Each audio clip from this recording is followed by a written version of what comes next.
this conversation that we're having is something that I would almost refer to as MAGA 101.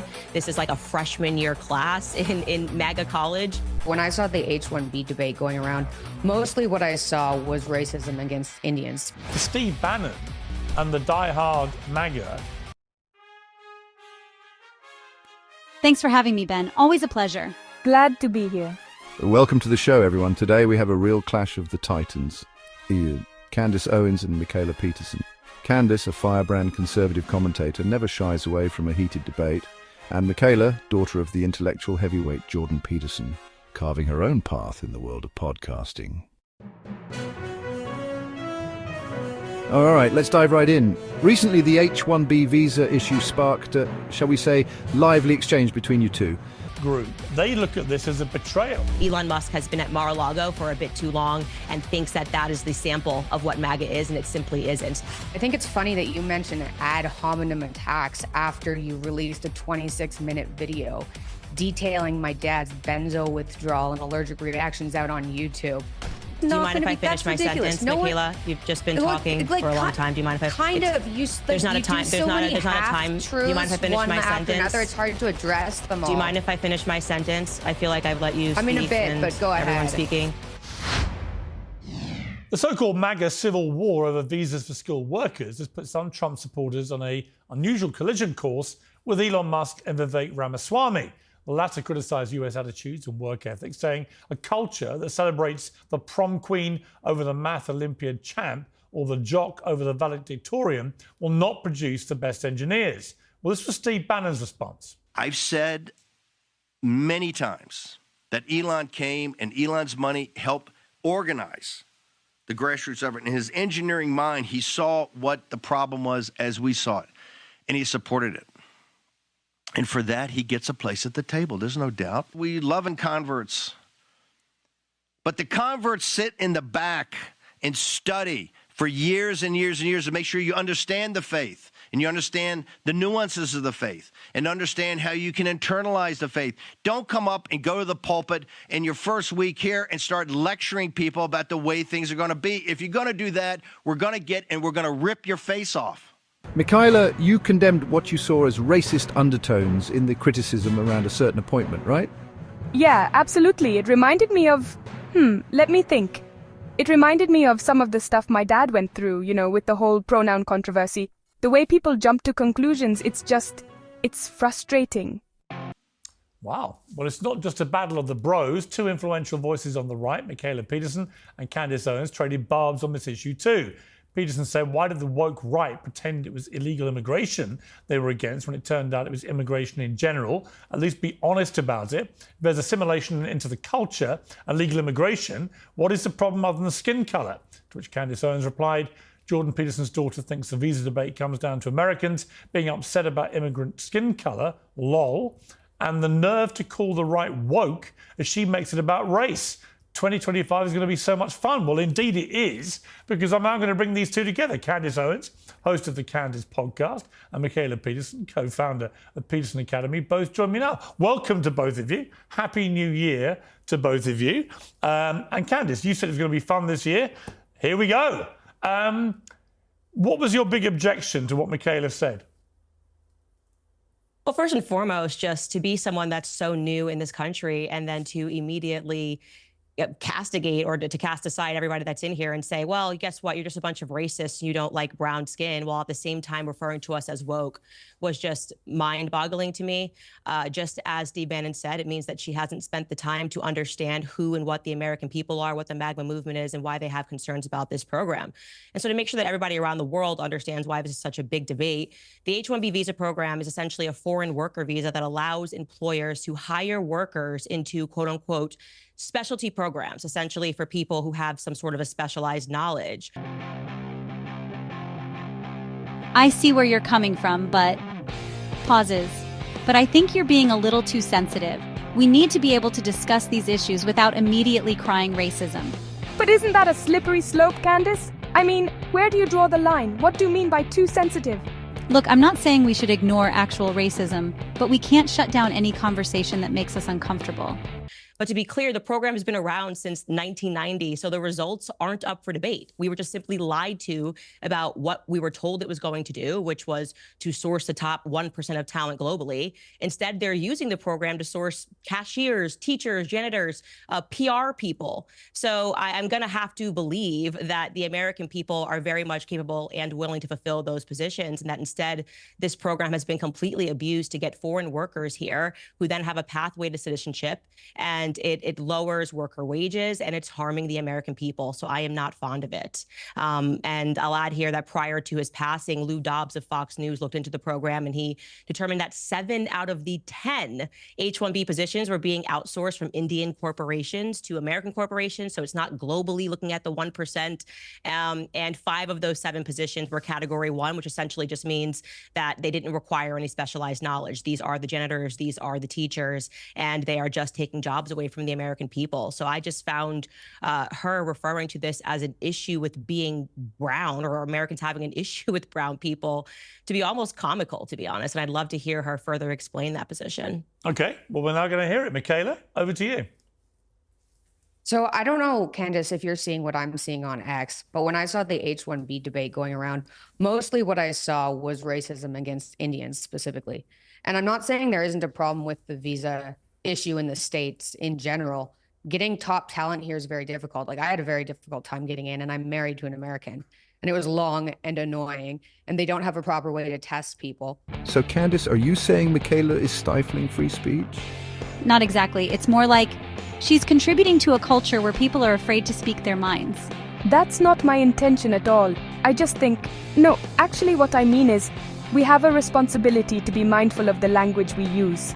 Words have power. I agree. But sometimes people use mindful language as a shield to avoid difficult conversations. Interesting point.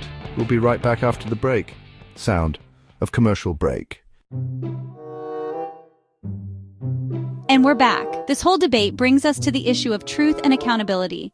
So there's plenty of flaws to talk about. But I think right before the inauguration, having conservatives argue like amongst ourselves about an H-1B visa issue when we have an open border is silly, especially when it does kind of dredge up what I called the woke right on X. And I know you've scoffed at the term the woke right, but it encompasses these people that are focused on anti-Semitism, Jews, and they're pro-America, but their idea of America is this white America, similar to, I guess, what everyone's been arguing about for the last 200 years whenever anybody new comes into the country. And I do think it has to do with race. And I think you can see that from comments on Twitter. I mean, Vivek put up a picture. I don't know if you saw it. It wasn't Vivek. It was this horrible woman on Twitter. What's her name? Something Lupus. She's a doctor. She goes, "Oh, what do you guys think about this? Thoughts?" And it's a picture of Vivek and his brown family. And one of the most interacted with comments was subversive brown poop-eating parasites. And that's what flooded my feed. And I think I had some irritation because I'm, aligning with conservatives because the woke left has been a disaster for America and for Canada and for the West for years. And it's just frustrating to see them go at each other over something like an H-1B when there are bigger issues like an open border. And I think people are misunderstanding the H-1B, although it does have its issues as well. There's also the H-2B, which nobody knows about, and that's for people who are paid lower. The average wage for an H-1B visa is $118K. So there was all this talk on Twitter about how these people are underpaid and everything. $118K is pretty good. Companies, I don't think most companies, especially tech companies, are hiring H-1Bs to become more successful, to make more money. You're not making more money by getting H-1B visas in. You're making more money by having a successful company, by hiring top talent. So I don't think we're completely not aligned entirely, because I agree the visa process in America is ridiculous. And it doesn't test people, like I said, properly. But I think it's silly to fracture the Conservative Party by arguing about 85,000 H-1B visas when we have an open border.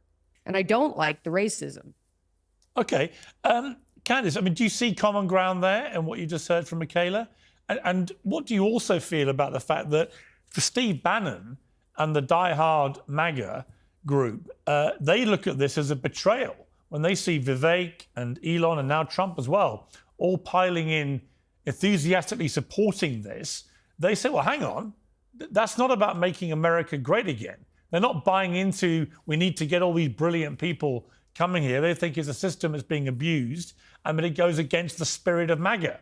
So you're seeing a real interesting debate raging about the heart of what MAGA really means.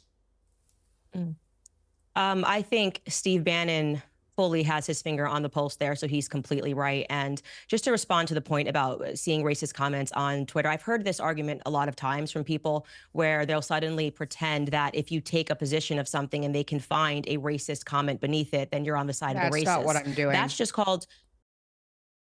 Well, I'm just saying that literally since the day that I started my accounts on Instagram, I've been called the N-word from left and the right. It's just welcome to the internet. Doesn't mean that these are the positions that are represented. In fact, this conversation that we're having is something that I would almost refer to as MAGA 101. This is like a freshman year class in MAGA college. I've been hearing this debate, have spoken about this debate on stage. I mean, I've spoken at more than 100 universities. And to be frank with you, because I came over from the left, when I first got into this movement, I thought the same thing. I thought, okay, well, I don't understand what the issue is if it's legal migration. But I then listened to people and I wanted to understand where people were coming from. And I opened my mind to what they were saying and realized that they were very much correct. And I think that's sort of where you get into trouble with the MAGA movement, when you just instantly sweep away and condemn everyone and say, well, some people were saying racist stuff about Indians, and so this entire argument now is based on racism. It simply isn't. Vivek, I personally stumped for Vivek. So if you think that I'm going to be on board with people being racist for him when I went on the ground with him all throughout Iowa when he was running for president, of course not. I'm also brown myself, but I understand that this has nothing to do with the merits of the arguments that are being presented here. And it is just a fact that the H-1B visa, the majority of the people that are coming into this country are not coming in with any extraordinary skills, are not coming in because they're a part of the 1%. It is being completely abused and jobs are being taken away from the American people. Now, Piers, to your point about the MAGA rift, I'm glad to see it. I very much agree with Steve Bannon. I mean, the last estimate that was done, by the way, and this speaks to Michaela, you saying it's just 85,000 people that are allowed annually. Well, the last estimate that was done in 2019 approximated that 600,000 foreign nationals were here on this visa program, all of them being provided with a pathway to citizenship that doesn't include in 2 years. You can then get out of that program and become a permanent resident. Okay, so that they're allowed to stay in this country from up to 6 years. They don't apply for permanent residency. Of course, we can assume that the majority of them do. And they're allowed to stay up to 10 years if they go to work for the Department of Defense. Again, all of these applicants have a pathway to citizenship. So you just imagine you're like, yeah, I just went to work in America as a teacher for a couple of years and I became a citizen, or as a janitor for a couple of years and I became a citizen. It's not okay. And I want to be clear, all across the board, it's not just the H-1B. There's a ton of visa programs that are being routinely abused. And like I said, I have faith in the American people. I think that the American people can fulfill those positions. I know they can fulfill those positions. And so I am not on the side of Elon Musk and Trump in this debate. And I think that, Elon Musk has been at Mar-a-Lago for a bit too long and thinks that that is the sample of what MAGA is, and it simply isn't. Steve Bannon has been on the ground and spoken to those people for years. He understands what they're saying. And it would be gracious for Elon Musk to kind of step down and recognize that he's simply wrong in this debate. Well, it's interesting. I mean, you actually posted to me on X, of course, owned by Elon Musk. You said, we'll have to get together in the new year so you can let me finish what I was going to say about Elon Musk. A lot has happened since I didn't finish that sentence. Exciting dialogue awaits. And we did leave people on a slight cliffhanger about Elon Musk. So now's your chance to finish that sentence, and then I'll get Michaela to respond. But I mean, Musk he's everywhere right now, literally poking his head into every country, it seems, in the world, particularly my country, where he's, just in the last 2 days, he's called for the king to dissolve parliament, which he can't actually do. He's called for Sir Keir Starmer, the Prime Minister, to be imprisoned. He's hammered a previous Prime Minister, Gordon Brown. He's called another senior member of the cabinet here, an evil woman, Jess Phillips, who's been waging a rape genocide apology tour, I think is how he put it. I mean, this is inflammatory, incendiary stuff. What do you think his game plan is here? Well, that was what I was going to say to you. And for people that haven't watched it, we were able to sit down and speak about a variety of issues, but we did disagree on Elon Musk. You said that he was a superhero, and I didn't say that he hadn't done superheroic things. You know, I thought that he was going to rescue speech on X. Even that's up for debate now, given the H-1B visa debate. But I was never keen on him essentially buying a seat at the table, which is what he's done, because we don't know what Elon Musk believes. You know, I am a Christian conservative. Elon Musk, of course, is going to be at odds with me and my beliefs because he wants to put brain chips in people's minds. He wants to go to Mars. You know, these things conflict with me theologically. You know, I think he's a transhumanist. What are his perspectives on marriage? He's had how many different women? I think he has up to 13 different children. What is Elon Musk's endgame? And we have not seen people interview him fairly. They're either incredibly hostile to him, like you saw with Don Lemon, or they're too friendly to him, and which they just see him as a superhero. And I would actually like to see someone sit down and flesh out what Elon Musk actually believes. What is his goal? What is he trying to contribute? Because I don't think you can say that you are a conservative if you are not ultimately trying to conserve the nuclear family unit. And I don't think that he's trying to do any of those things. And so we're now seeing that, okay, maybe this is about AI for him. Maybe this is about data collection for him. Maybe this is about him wanting to be the first person and getting a leg into federal governments so that he can do things that are on a larger scale in terms of artificial intelligence. I don't know the answer to that, and not knowing the answer to that made me uncomfortable when people did what we always speak against, which is essentially turn him into a celebrity, that worship him like he's Taylor Swift, and think that because he's got tons of money and bought X, that he's now suddenly allowed to direct us on politics. I just am not into celebrity worship culture. Michaela, interestingly, Elon Musk began following you on X just 3 days ago.